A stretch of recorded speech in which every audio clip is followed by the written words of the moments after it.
मेटलच्या रिॲक्टिव्हिटी सिरीजचा अभ्यास आपण केलेला आहे।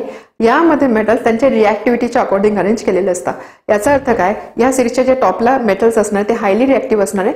जसं जसं आपण खाली येऊ तशी तशी ही रिॲक्टिव्हिटी कमी होणार आहे। रिॲक्टिव्हिटी सिरीजचा यूज कुठे केला जातो, ज्या डिस्प्लेसमेंट रिॲक्शन असतात त्यामध्ये कोणता मेटल दुसऱ्याला डिस्प्लेस करू शकतो हे समजून घेण्यासाठी आपण ही रिॲक्टिव्हिटी सिरीज रेफर करू शकतो। आता यामध्ये जे मेटल्स दिलेले असतात हे सिक्वेन्सनी कसे लक्षात ठेवायचे यासाठी असणारी ट्रिक आपण इथे डिस्कस करणार आहोत। अगदी युनिक ट्रिक आहे ही, ट्रिक तुम्हाला दुसरी कुठेच मिळणार नाही। काय करायचंय, सिंपली 3 सेंटेन्सेस तुम्हाला सिक्वेन्सने लक्षात ठेवायचे आहे। सेंटेन्स नंबर 1, कहो ना लिया केक। सेंटेन्स नंबर 2, मगर अलग जिंदगी Facebook PUBG. Sentence number 3, copper hugging silver and gold. आता याचा अर्थ काय, फर्स्ट सेंटेन्स कहो ना लिया केक, कहो ना लिया cake, KNALICA, potassium, sodium, lithium and calcium. कहो ना लिया केक, मगर MG, अलग AN, जिंदगी ZN, फेसबुक।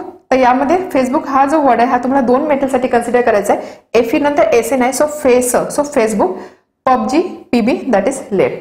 ठीक आहे। Third sentence copper CU, hugging HG म्हणजे काय, mercury, silver is AG and gold is AU। सो कहो ना लिया केक, मगर अलग जिंदगी Facebook PUBG, copper hugging silver and gold. तर हा सिक्वेन्स किंवा हे 3 सेंटेन्सेस तुम्हाला सिक्वेन्स लक्षात ठेवायचे। त्याचा यूज करून तुम्ही ह्या रिॲक्टिव्हिटी सिरीज मध्ये असणारे सगळे मेटल्स मेन्शन करू शकता। एक गोष्ट इथे लक्षात घ्यायची, फेसबुक हा वर्ड आपण Fe आणि SN या 2 मेटलसाठी यूज केलेला आहे।